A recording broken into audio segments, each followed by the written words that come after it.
By late 1944, after a series of decisive military defeats on both the Eastern and Western fronts, the Third Reich found itself entirely on the defensive. Faced with this dire situation, Adolf Hitler concluded that a complete change of strategy was necessary, a massive offensive to dramatically alter the course of the war. The highest priority was, without a doubt, the Western Front. Hitler believed that the fragile alliance between the Western powers and the Soviet Union was rapidly weakening. A spectacular German success that could cause a rupture in this coalition might truly change the course of events. The area chosen for this desperate attack was the heavily forested region spanning parts of Belgium and Luxembourg, famously known as the Ardennes. Hitler's plan for the Ardennes was exceptionally bold. The strategy involved secretly mobilizing an impressive army of approximately 45 divisions behind the fortified Siegfried Line, which protected the German border. These forces were to be launched suddenly against the American lines, pushing westward across the Meuse River, with the ultimate objective of seizing the vital port of Antwerp. If the U.S. First Army could be defeated or forced into a chaotic retreat, the subsequent step would be to isolate the British Second Army to the north, near the Dutch border. The goal was to trap them in a pocket from which their only escape would be a retreat toward the sea, eerily mirroring the disastrous Allied evacuation at Dunkirk during the invasion of France in 1940. If the offensive succeeded, it was widely believed that Germany would gain the critical time needed to produce its so-called secret weapons, which, according to Nazi propaganda, could still lead to final victory. More importantly, Hitler anticipated that the Allied defeat in the Ardennes would force the Western Allies, London and Washington, to reconsider their alliance with the Soviet Union. A collapse in this sector of the Western Front would clear a path for the Red Army to advance deep into Western Europe, a geopolitical nightmare neither Britain nor the United States was willing to allow. Almost none of the seasoned German army generals considered an offensive in the Ardennes to be feasible. They recognized it as a disproportionate and reckless idea, driven more by the diminishing stability and fantastical thinking of Hitler, who, having led the Third Reich for years, showed clear signs of mental and moral exhaustion. Fearing that his officers might openly oppose the project, Hitler devised a cunning plan to ensure their immediate and absolute compliance. On the night of December 11th, he summoned the High Command to a secret meeting in an isolated area near Frankfurt. Upon arrival, the generals were shocked to be searched and stripped of their weapons by SS men. They were then loaded onto a bus with covered windows. The vehicle took a confusing, circuitous route to Ziegenberg Castle, quickly disorienting them before they were led into a gloomy basement with no understanding of the situation. Once there, the generals were forced to sit in chairs while an SS guard stood watch over them, pistol at the ready. At that moment, a door opened and Hitler entered, smiling with an air of confident authority. He launched into an explanation of his Ardennes offensive plan with great enthusiasm, relentlessly praising the supposed brilliance of his own strategy. The generals, humiliated and utterly terrified by the coercive situation, had no choice but to nod in agreement and accept his words, fully aware that their survival depended on it. They dared not risk openly opposing the Führer. At the conclusion of his speech, Hitler demanded that the generals immediately sign a document confirming their support and participation in the offensive he was preparing. It was through this unusual and entirely coercive manner that the planning for what would become Germany's last major offensive of World War II was forced through, an attack many knew was nearly impossible, but which they were compelled to support out of fear and pressure. To carry out the ambitious offensive on the Western Front, the German High Command had to overcome a considerable logistical challenge.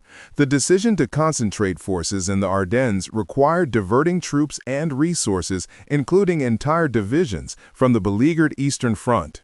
In early December 1944, thousands of soldiers and immense quantities of military equipment began moving toward the German-Belgian border. This impressive deployment involved over 10,000 railway wagons used to transport troops and materiel. The entire movement was conducted under strict secrecy, employing extreme security measures. Messengers were used to avoid radio interception, and tanks were transported exclusively at night to evade Allied aerial reconnaissance.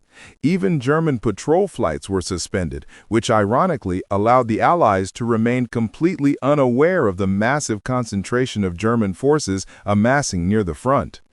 In terms of military hardware, the Wehrmacht was arguably better equipped just before the Ardennes offensive than at any other point in the war.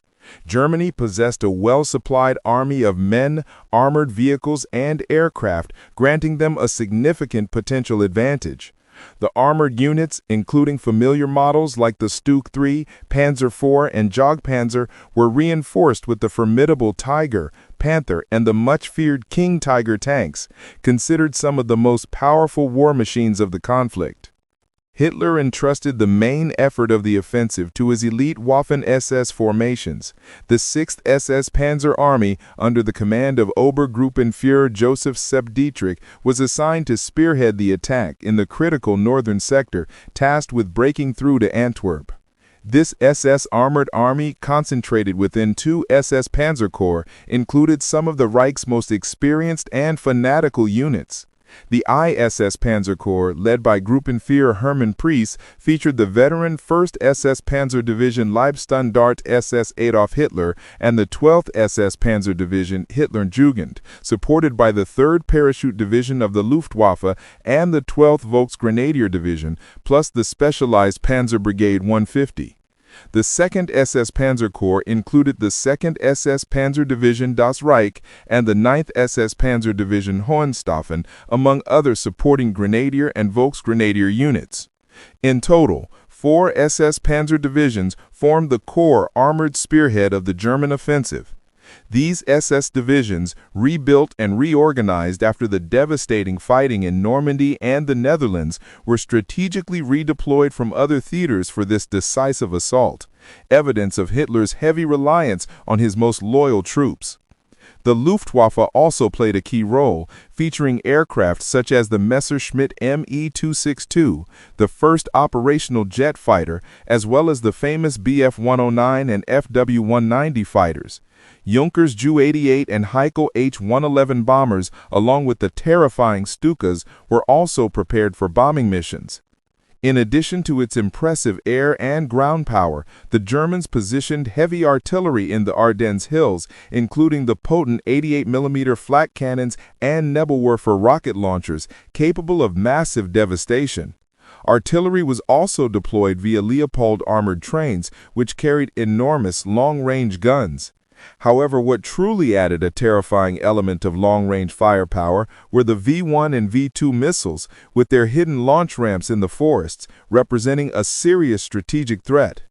Moreover, battlefield innovations such as the STG-44 assault rifle, which would go on to revolutionize modern warfare, and the first night vision goggles gave German troops an even greater advantage during nighttime operations.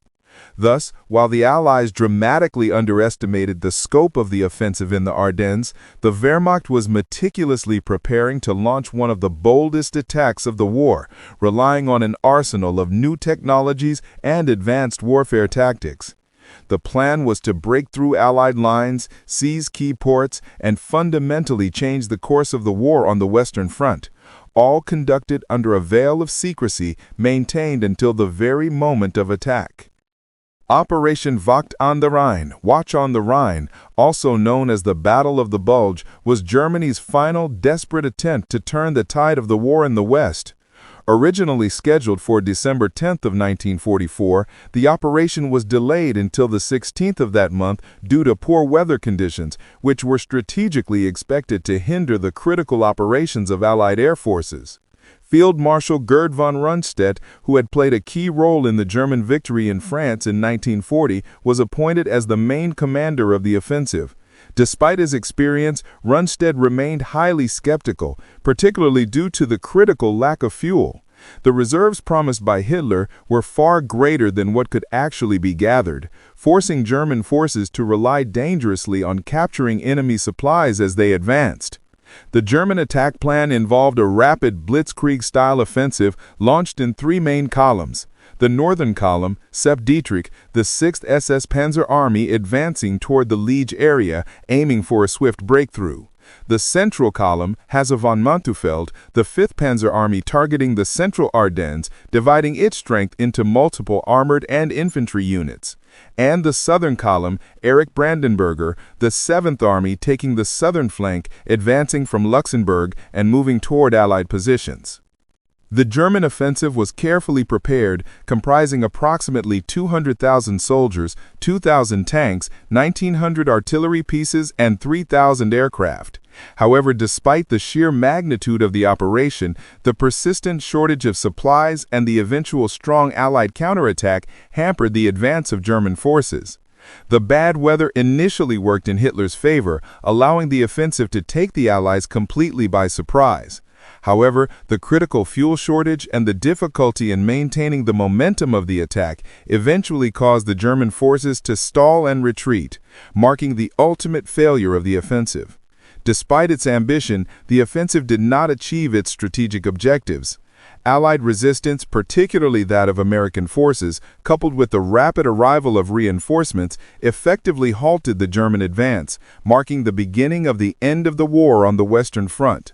The Ardennes, a mountainous region spanning parts of Belgium, Luxembourg, and Germany, presented a difficult terrain, characterized by dense vegetation, steep hills, dark forests, deep valleys, and numerous streams, all blanketed by thick layers of snow during winter. In this sector, the U.S. Army was scattered, somewhat weakened, and had suffered severe defeats in recent operations like Market Garden in the Netherlands and the grim Battle of Hirschgern Forest. Furthermore, the Allies were in a precarious logistical situation, as supplies had to travel long distances from the beaches of Normandy across all of France and Belgium, making resupply extremely complicated. As a result of the losses suffered at Hirschgern Forest, where the German forces inflicted heavy casualties on the U.S. Army, the Allies found themselves with limited resources to carry out any major offensive actions. In response, Supreme Allied Commander Dwight Eisenhower convened a meeting on December 7, 1944, in Maastricht. The conference included British Field Marshal Bernard Montgomery, Air Master Sir Arthur Tedder, and American General Omar Nelson Bradley. The objective was to discuss the possibility of a swift counteroffensive against the Third Reich to demonstrate to the public that the Allies still had the capacity to take the initiative, especially after the defeats of autumn 1944. However, the offensive initially planned for January 1945 never took place. Ironically, instead of being the attackers, the Allies soon became the ones under attack. In the weeks that followed, German forces under Hitler's leadership launched a surprise offensive in the Ardennes, a maneuver that would completely catch the Allies' forces off guard, which would drastically alter the course of events on the Western Front, severely testing the Allies' ability to respond to such a bold and well-coordinated strike. In the Ardennes, U.S. forces were in a highly vulnerable defensive position. Their deployment consisted of an irregular network of fortified outposts and trenches, some very close to German lines, significantly increasing the risk of encirclement and shortages of vital supplies like ammunition and fuel. In addition, tanks were scattered in small units, making them far less effective against the superior German armor, which included models like the Tiger and Panther. Although the Allies maintained air superiority, their technology was still inferior in key areas, as they lacked operational jet aircraft. Fighters like the P-51 Mustang and P-47 Thunderbolt had to operate without adequate protection from the severe weather. The primary Allied deployment in the Ardennes fell under the U.S. First Army, commanded by General Courtney Hodges, with several infantry and armored divisions. General George Patton, commanding the U.S. Third Army, also played a crucial role in the subsequent defense, mobilizing multiple infantry and armored divisions. A limited British corps was also involved with infantry and paratrooper units. In total, the Allies concentrated approximately 83,000 soldiers, 242 tanks, 394 artillery pieces, and 1,000 aircraft in the Ardennes sector. Despite these resources, Allied forces were quickly overwhelmed by the German offensive, facing extreme conditions such as intense cold and often inadequate equipment. Morale was low due to the proximity of the Christmas holidays, further affecting the soldiers' readiness. The severe cold caused numerous cases of frostbite even before the battle began, leaving the Allies even more weakened in this inhospitable terrain. In the early morning hours of December 16, 1944, German forces unleashed a ferocious bombardment over the Ardennes, with more than 1,500 artillery pieces firing shells across a 141-kilometer front spanning the borders of Luxembourg, Germany, and Belgium. This attack was swiftly followed by the launch of V-1, V-2, and Rheinbote missiles, which struck the cities of Liège and Antwerp, causing chaos and terror among the civilian population. The U.S. Fifth Corps, stationed at the vanguard, found itself caught in this devastating assault with no chance of repelling the attack. Trapped under a hail of shrapnel, the soldiers took cover as best they could, desperately digging holes into the snow to protect themselves. The situation was worsened by exploding shells splintering trees, sending lethal wooden fragments in all directions, resulting in deadly injuries for many who couldn't escape the bombardment. A new tactical trick added to the confusion. Along the Our River, the Germans used powerful searchlights to illuminate the low-hanging clouds, creating an artificial glow that temporarily blinded the American troops. This visual deception, lighting the sky as if it were day, served as the signal for German forces to begin their ground advance. As German lines pushed forward, 120 Junkers U-52 aircraft took off, loaded with paratroopers ready to carry out an airborne assault under Operation Stoschler. The 3rd Parachute Division, led by General August von der Heydte, was the first to jump. However, the operation was poorly organized, and due to navigation errors, many paratroopers were scattered throughout nearby forests, some even landing as far as the Netherlands or the outskirts of Aachen. Out of the 1,200 paratroopers dropped, only around 300 managed to land near Malmedy, but they still created effective disruptions and distractions in the American rear lines. The second wave of paratroopers under the command of Otto Skorzeny had more success. The 150th Panzer Special Commando, formed by elite commandos disguised in U.S. Army uniforms and equipped with captured Willis jeeps, trucks, and some tanks, infiltrated enemy lines undetected. These commandos were designed to wreak havoc by creating confusion and sabotaging U.S. equipment. Skorzeny, with his 50 men that night, misled several American units by changing road signs or placing red tape to simulate minefields. Some groups captured strategic bridges over the Meuse River, disrupting routes to Liège and Huy, causing an entire American column to take the wrong road. Using the same fake minefield trick, another U.S. detachment was unable to cross a tunnel near the Escaut River. Near Malmedy, commandos attacked a key crossroads severing communications. Of the 40 jeeps that managed to penetrate the rear, only 8 were captured and their occupants were executed for violating the Geneva Convention by wearing enemy uniforms. Nevertheless, the impact of these commandos was devastating for the Allies. Their infiltration caused absolute chaos.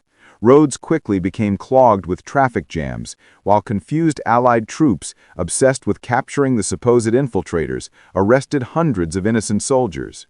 Additionally, at every checkpoint, soldiers were forced to pass tests on U.S. history and current events, all while German forces continued their relentless advance. From a psychological standpoint, the use of German commandos disguised as American soldiers was a masterstroke. That same night, Dwight Eisenhower's headquarters in Paris received confusing reports from the Ardennes. Skorzeny's unit spread the false belief that German commandos were attempting to assassinate Eisenhower in Paris and Versailles, successfully misleading the Allies.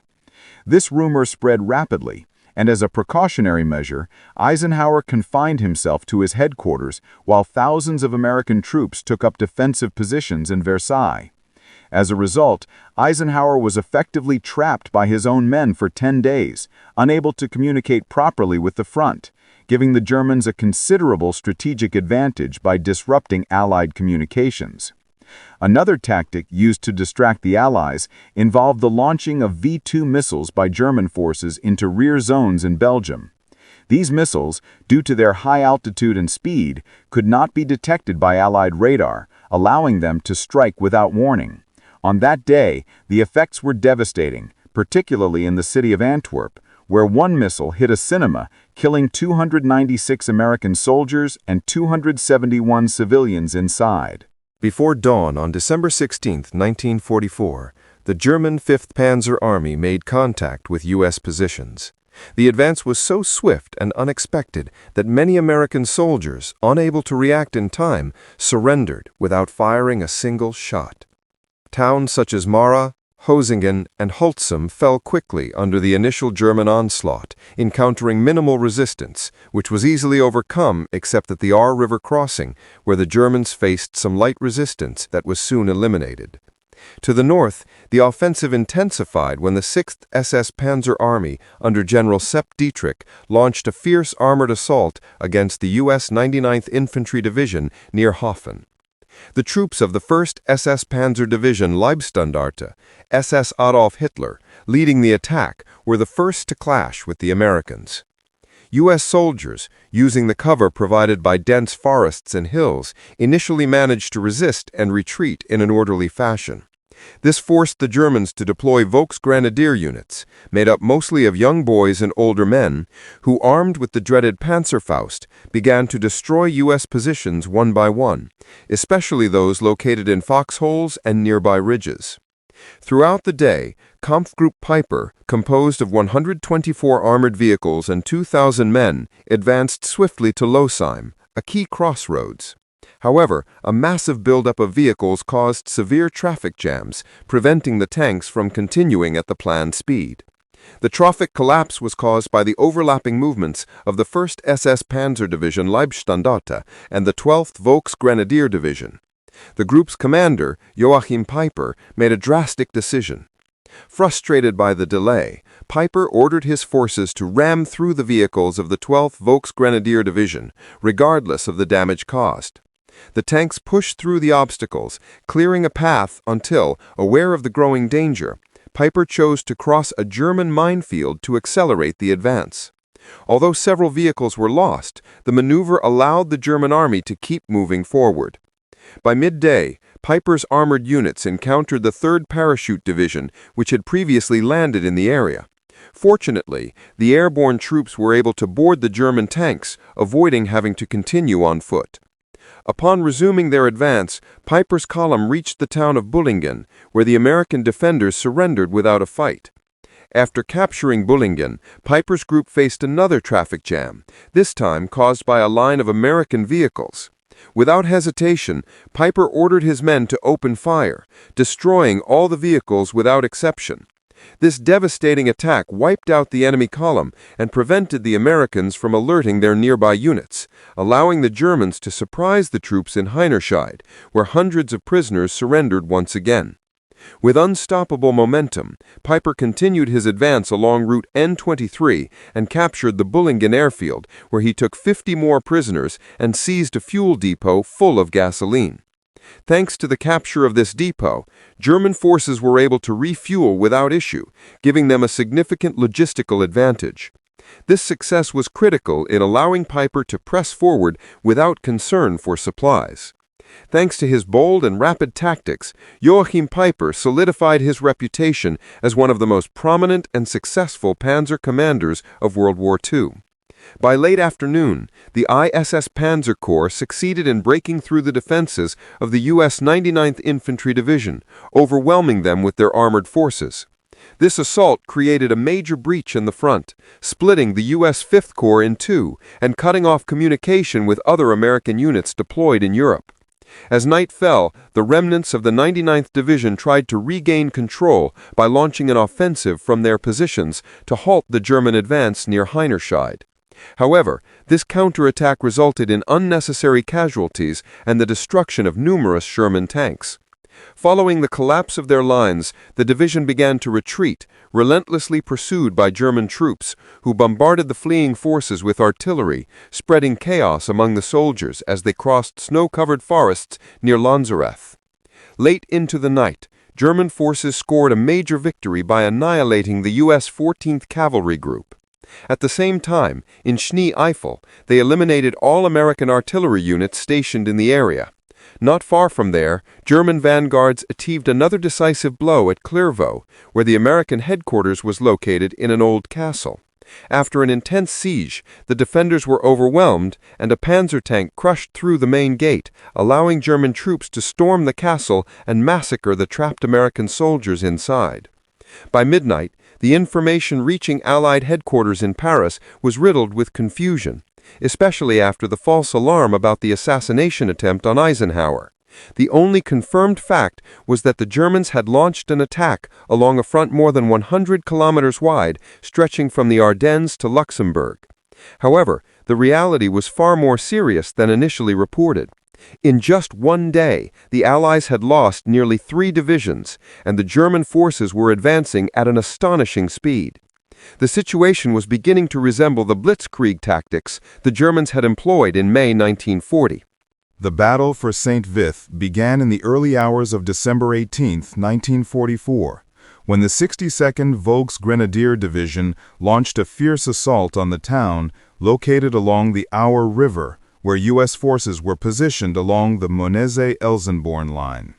By that point, German troops had advanced to within just 500 meters of their objective, and after destroying 3 Sherman tanks, they managed to take control of the hills near Wallerode Mill.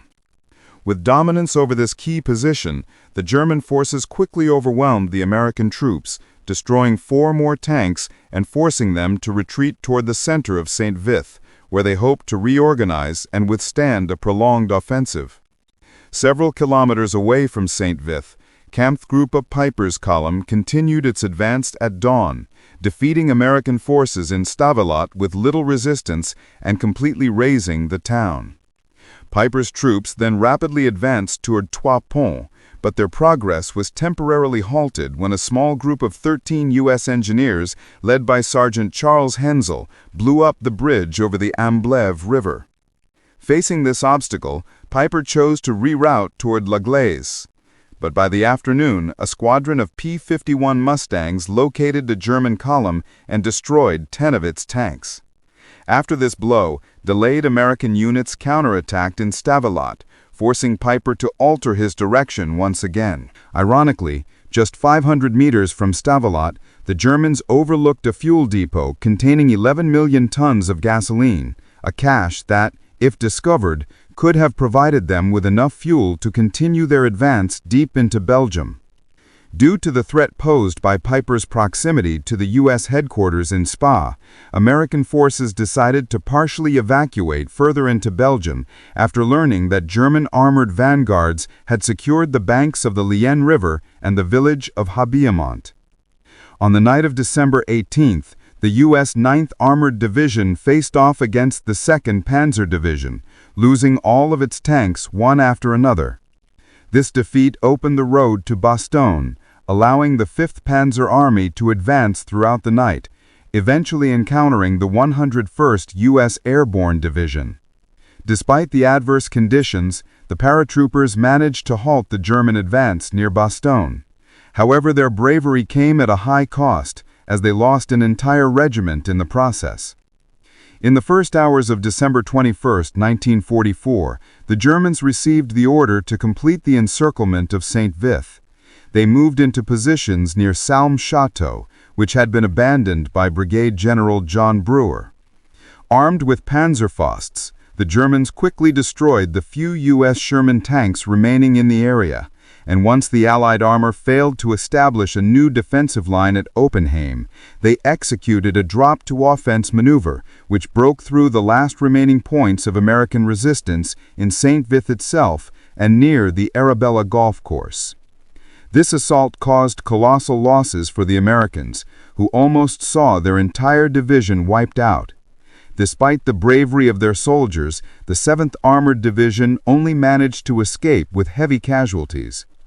The U.S. 7th Armored Division was completely wiped out, and the 9th Armored Division suffered heavy losses, with its few surviving members forced to flee toward the Sour River, but not before German troops seized the riverbanks. Up to that point, the Battle of St. Vith had turned into a disaster for the U.S. Army, which suffered a devastating defeat. The casualties were enormous, over 14,000 soldiers, including 3,397 killed or wounded and 10,000 captured, along with 140 tanks and numerous vehicles and artillery pieces destroyed. By contrast, German forces suffered only 2,800 casualties, a relatively low number compared to their opponents, making it a decisive victory for the Wehrmacht. Curiously, not only German soldiers celebrated the victory, but also the local population of St. Vith, predominantly of German origin, who hung swastika flags from their windows and balconies in support. With the fall of St. Vith, the town of Bastogne was now completely isolated, trapping within it the U.S. 101st Airborne Division. Bastogne would be the final obstacle between the German forces and the Meuse River, just as George Patton's Third Army began its advance toward the city. Bastogne would be the place where the fate of the Ardennes campaign would ultimately be decided. December 24th, an unexpected sunny day. On December 24th, an unexpected sunny day took the Germans by surprise.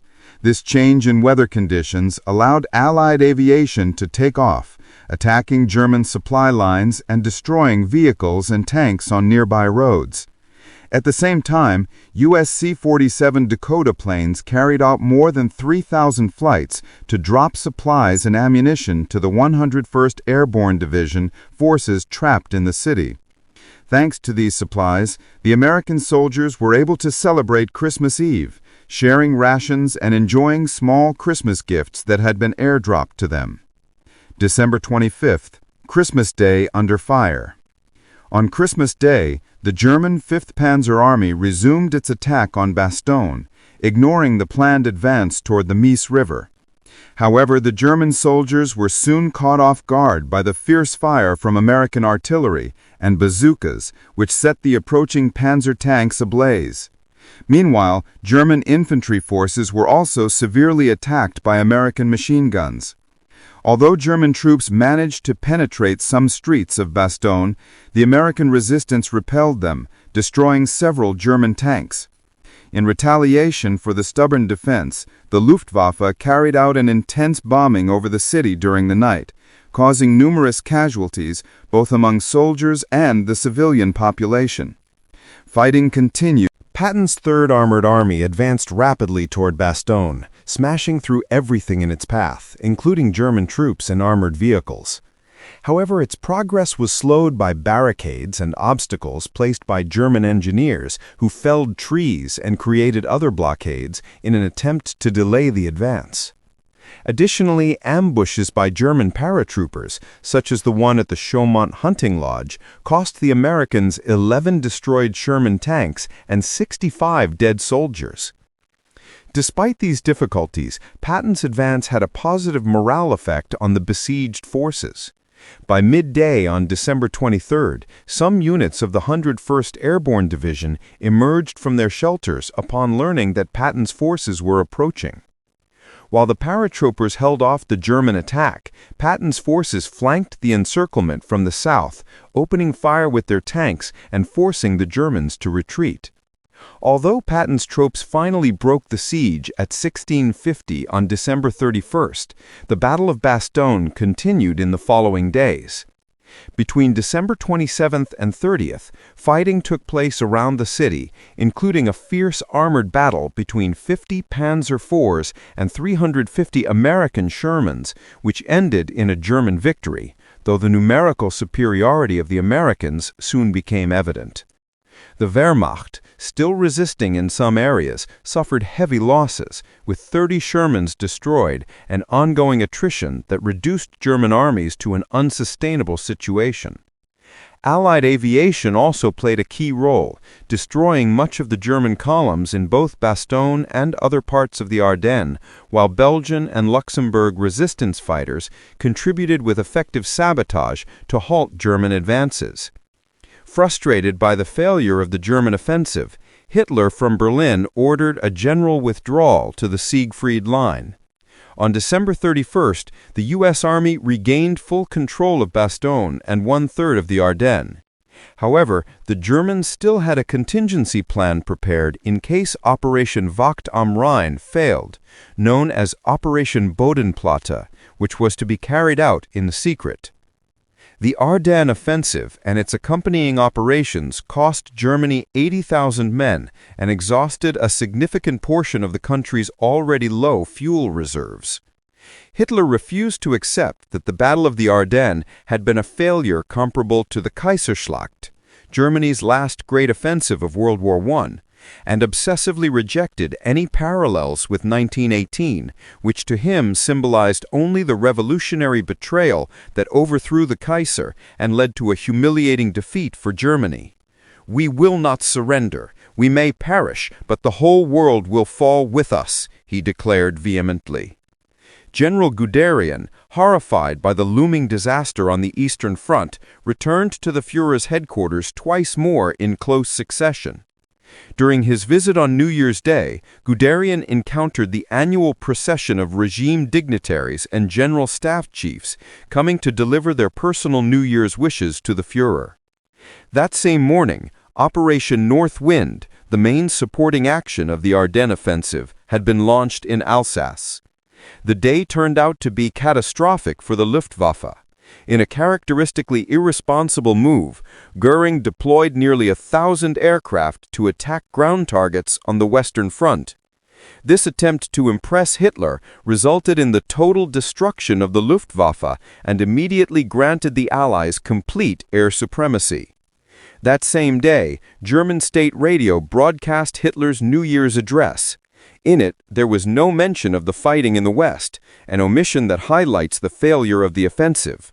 And surprisingly, there was also no reference to the Wunderwaffen, wonder weapons. At the beginning of the new year, the Führer addressed the German people from his headquarters. "German people, National Socialists, my fellow citizens, the events of the past 12 months have compelled me to dedicate a great portion of my time and effort, all my attention and energy, to the one task for which I have lived for so many years, the struggle for the destiny of my people." Operation Bodenplatte, baseplate, was an extreme measure devised by Hitler in case the offensive in the Ardennes failed. While German forces from both the Wehrmacht and the Waffen-SS fortified positions in the eastern part of the Ardennes in anticipation of a future counteroffensive, the Luftwaffe was tasked with executing a decisive aerial attack. The main objective of this operation was to annihilate the Allied air forces in the region covering Belgium, the Netherlands, and northern France, and then focus efforts on eliminating enemy ground forces. To carry out the operation, several airfields were established in Germany from which Luftwaffe aircraft would take off. The aim was to deal a deadly blow to Allied aviation in the targeted regions, neutralizing their ability to respond and exposing their ground positions. For their part, the Allies also had strategic airfields in Belgium, France, and the Netherlands, which were to be attacked to hinder their movements. The operation, whose purpose was to alter the course of the war, became a desperate attempt to shift the direction of the air and ground conflict in Europe. On the night of December 31, 1944, Luftwaffe pilots received strict orders ahead of Operation Bodenplatte. They were instructed to avoid New Year's Eve celebrations, abstain from consuming alcohol, and go to bed early to be ready for the mission the following day. The next morning, January 1st, the so-called Hermann Order, named after the ancient Germanic victory in the Teutoburg Forest in 9 AD, was issued. This order marked the beginning of a massive aerial assault. At dawn, more than 900 Luftwaffe aircraft took off from Germany and headed toward France, Belgium, the Netherlands, and Luxembourg, with the mission to destroy Allied air forces in the region. In Helmand, due to a navigational error, the Germans attacked an empty airfield and lost 27 aircraft. In Eindhoven, they destroyed 110 Allied planes, losing only 15 of their own. At Gils Ryan, German jets such as the Arado 234 and the Messerschmitt Me 262 launched attacks without causing significant damage. The operation resulted in a tactical victory for the Germans, although the Luftwaffe also suffered significant losses in the process. Operation Bodenplatte was a tactical victory for Germany, but a severe strategic defeat. Despite inflicting heavy losses on the Allies, destroying twice as many planes as the Germans lost, the Luftwaffe was unable to replace its own losses due to a severe lack of aircraft and trained pilots. Although the operation caused a temporary decrease in the number of Allied flights, the Allies' vast industrial capacity allowed them to quickly regain air supremacy by mid-January 1945. During the attack, Germany lost 275 aircraft and 69 were damaged, making the operation, while successful in the short term, have no lasting strategic impact. After the conclusion of Operation Bodenplatte, German forces attempted to hold out in the Ardennes, carrying out minor skirmishes without achieving significant progress. At the same time, U.S. forces focused on dismantling the V-1 and V-2 missile launching ramps, which had been firing on cities like London, Liège, and Antwerp. The arrival of the British 30th Corps proved decisive in tipping the balance in favor of the Allies, consolidating their advantage in the region. As January 1945 progressed, the battle became known as the Battle of the Bulge, in which the U.S. Army maintained the initiative and began pushing the Germans back toward their own border. German forces suffered heavy casualties and were forced to withdraw units such as the 6th SS Panzer Army, which was sent to the Eastern Front to face the Soviet offensive in Hungary. Despite increasing pressure, the German army continued to offer resistance. On January 2nd, 2 King Tiger tanks destroyed 22 American Sherman tanks between Arlen and Margaret.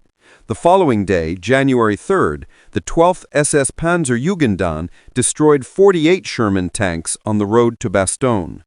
However, on January 4th, Patton's Third Army suffered one of its greatest setbacks when 20 German tanks destroyed 16 Shermans and caused 475 casualties, including dead and captured. Behan represented the last significant triumph for German forces in the Battle of the Ardennes, when the 26th and 340th Volksgranate divisions managed to take the village and push U.S. troops more than 2 kilometers from their positions. However, this victory was short-lived, as the American counteroffensive began quickly that same day, allowing for the liberation of Barraque de Frattura and Sommeray.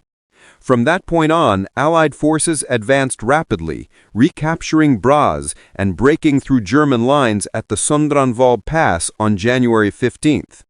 Houffalize fell on the 17th. The Sour River was crossed on the 18th, and Bovigny and Hunningen were occupied on the 20th. The recapture of Saint-Vith and Tevigny took place on the 23rd, followed by the incursion in Heinerstadt on the 24th, and the entrance into Wallenrode and Wissenbach on the 25th, before the capture of Prün on the 27th.